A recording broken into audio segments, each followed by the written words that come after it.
সংসদ সবসময় সার্বভৌম। দেশে একটা জায়গায় আছে যেটা সার্বভৌম, সেটা হচ্ছে জাতীয় সংসদের হাউস। এবং আর্টিকেল 78 অনুসারে জাতীয় সংসদের অভ্যন্তরে যে সমস্ত প্রসিডিং হবে, যে সমস্ত কর্মকাণ্ড হবে, তার বিরুদ্ধে কোনো আদালতে প্রশ্ন তোলা যায় না জুলাই সনদ বাস্তবায়নের জন্য।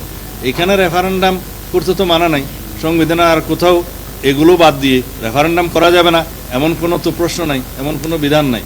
সেই জন্য আমরা বলেছি একটা অর্ডিন্যান্স জারি করা যেতে পারে যাতে ইলেকশন কমিশন এই রেফারেন্ডামটা পরিচালনা করতে পারে। সেই অর্ডিন্যান্সের নামটা এরকম হতে পারে যে জুলাই জাতীয় সনদ 2025 বাস্তবায়নের জন্য অধ্যাদেশ বা বাস্তবায়ন অধ্যাদেশ। সেই অধ্যাদেশে থাকবে যে নির্বাচন কমিশনকে এখতিয়ার দেওয়া হলো এরকম একটি রেফারেন্ডাম পরিচালনা করার জন্য জাতীয় সংসদ নির্বাচনের একই সাথে একই দিনে আলাদা ব্যালট।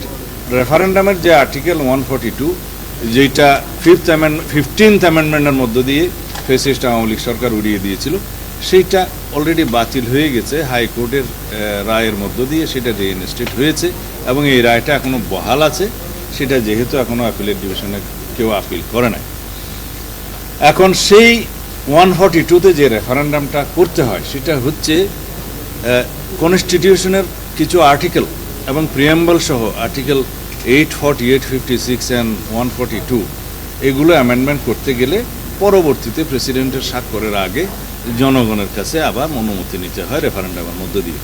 আমরা সেই আর্টিকেল 142-তে আরও 2টা আর্টিকেল ঢোকানোর জন্য প্রস্তাব করেছি, সেটা জুলাই সনদে আসবে।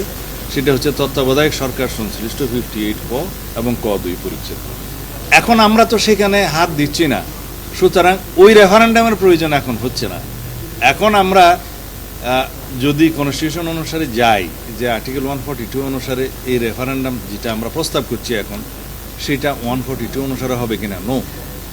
কারণ কনস্টিটিউশনের সেই সমস্ত অনুচ্ছেদগুলো এবং প্রিয়াম্বল যদি আমরা স্পর্শ করি তখন পরবর্তীতে একটা রেফারেন্ডাম হতে হবে, সেটা হচ্ছে অ্যামেন্ডমেন্টের পরে। কিন্তু এখন জাতির কাছে প্রশ্ন হচ্ছে যে এই গণভোট আমরা জনরায়ের জন্য অপেক্ষা যেটা করছি। একমাত্র স্মার্ট সিটি বসুন্ধরা, আধুনিকতায় এক ধাপ এগিয়ে। জুলাই সনদ বাস্তবায়নের জন্য এখানে রেফারেন্ডাম করতে তো মানা নাই সংবিধানে, আর কোথাও এগুলো বাদ দিয়ে রেফারেন্ডাম করা যাবে না এমন কোনো তো প্রশ্ন নাই, এমন কোনো বিধান নাই।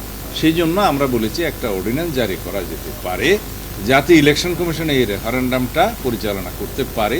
সেই অর্ডিন্যান্সের নামটা এরকম হতে পারে যে জুলাই জাতীয় সনদ 2025 বাস্তবায়নের জন্য অধ্যাদেশ বা বাস্তবায়ন অধ্যাদেশ।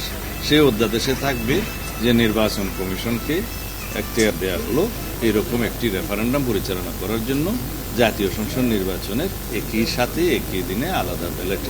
কিন্তু এই সনদে কি থাকবে? সেই সনদটা জনগণের সামনে উন্মুক্ত থাকবে, ওয়েবসাইটে যাবে, সমস্ত রাজনৈতিক দলের ইশতেহারে, নির্বাচন ইশতেহারে থাকবে, যেটা স্বাক্ষরিত হবে, সরকার এটা প্রকাশ করবে বা নির্বাচন কমিশনও সেটা প্রকাশ করতে পারে জনগণের জন্য। তখন জনগণ বুঝবে যে এই জুলাই জাতীয় সনদ তারা গ্রহণ করবে কি করবে না।